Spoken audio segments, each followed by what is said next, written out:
Hello friends, welcome back to Hyper4Games. My name is Joseph and today on PlayStation News, no inFamous or Sly Cooper games anytime soon. God of War Ragnarok is huge and still 2022 bound. An apparent Silent Hill leak points to a July reveal. EA gets roasted for a single player meme, and more. Let's get into them. Sucker Punch has provided an update on their legacy games as they approach their 25th anniversary, having developed games like Rocket Robot on Wheels, Sly Cooper, inFamous, and Ghost of Tsushima. The bad news is they confirmed that as they focus on their current project, rumored to be Ghost of Tsushima 2, they don't have plans to revisit Sly Cooper or inFamous, and clarified that contrary to rumors, no games in these franchises are in development. On a more positive note, they will be performing maintenance to the inFamous 2 user-generated content servers to keep them going a little bit longer, plus Cole's Legacy DLC for inFamous Second Son will be made available on the PlayStation Store as the content was exclusive to the collector's edition of the game. They thanked everyone for their support and said they will share more on their new project as they're ready. It's very sad they are not going to revisit inFamous or Sly Cooper. I would ask for Sony to at least make the originals available as remastered versions for PS4 and PS5. Here's hoping we get to hear about them again in the future. We have a new update on the God of War Ragnarok situation as Bloomberg's Jason Schreier posted on ResetEra that as of this week the game is still set for a November launch and the team is pretty excited about it. The launch date announcement was seemingly bumped last week and not many people knew about the change. Still unclear as to what was the reason, but the speculation around says it was due to the Roe vs. Wade decision in the US, in a similar way as to when Sony delayed the PS5 reveal event due to Black Lives Matter protests. The staff and Santa Monica is very excited about the game, with people saying it's huge and reminding Jason of the buzz around the 2018 soft reboot. Fans, however, are not too happy with the news and have created a Ragnarok of their own with unacceptable behavior, harassing Santa Monica staff and demanding the date. This prompted the studio to make a post asking fans to stop toxic behavior, and Ragnarok producer Cory Barlog also chimed in asking for respect towards the people that are hard at work making the games you love. What are you doing? No developer should be harassed ever. You can talk about your disappointment on the matter, but be respectful. And why be disappointed anyway? It's fun to follow the rumors, but if they don't end up happening, it's not a reason to be mad at people. We'll get the announcement when they're ready. And remember, Be better. Tobii, the company responsible for the eye tracking technology used in computers, has confirmed in a press release that PlayStation VR 2 is using their technology after they were in negotiation with Sony back in February.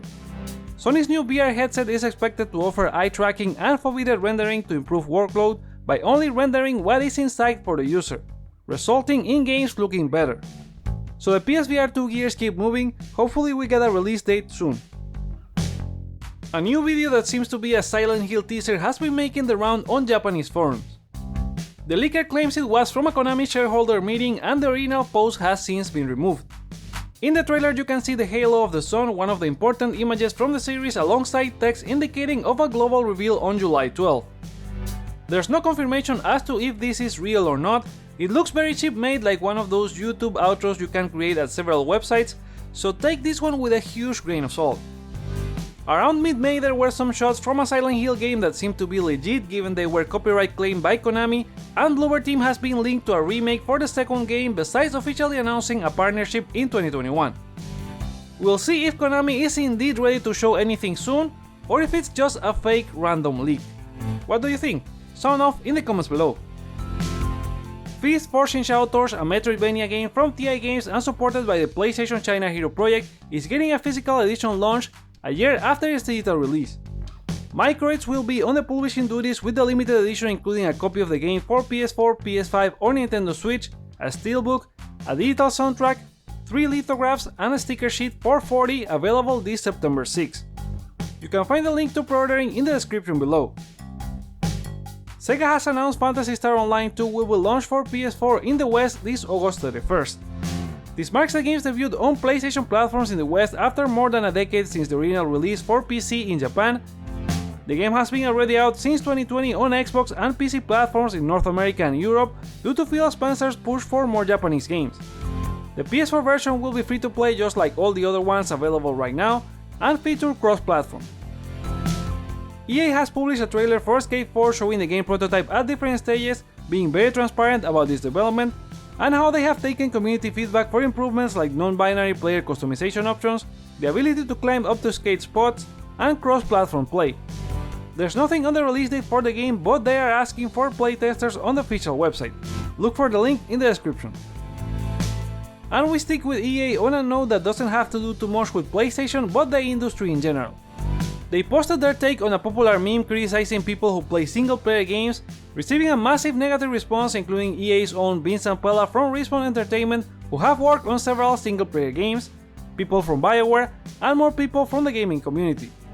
While they intended this with a quote-unquote funny tone, it's not the first time the company has been against single-player games, with executives saying these type of games are dead for them. Yeah, I guess I haven't seen how many single-player games have been successful since then, and it's not like their own multiplayer games excel in their own genres. I also don't get why people bash single-player games for being one-and-done experiences. Just enjoy what you like and let others do the same. And those are all our stories for today on this episode of PlayStation News. What are your thoughts on no more inFamous or Sly Cooper games? When do you think we'll get the God of War launch announcement? And what do you make of EA being roasted online? Share your thoughts on these stories in the comments below, like or dislike to share your feedback, check out other videos you may enjoy while you're here, and consider subscribing for more PlayStation content. Thank you so much for watching, my name is Joseph, this is Hype for Games, and let's get hype!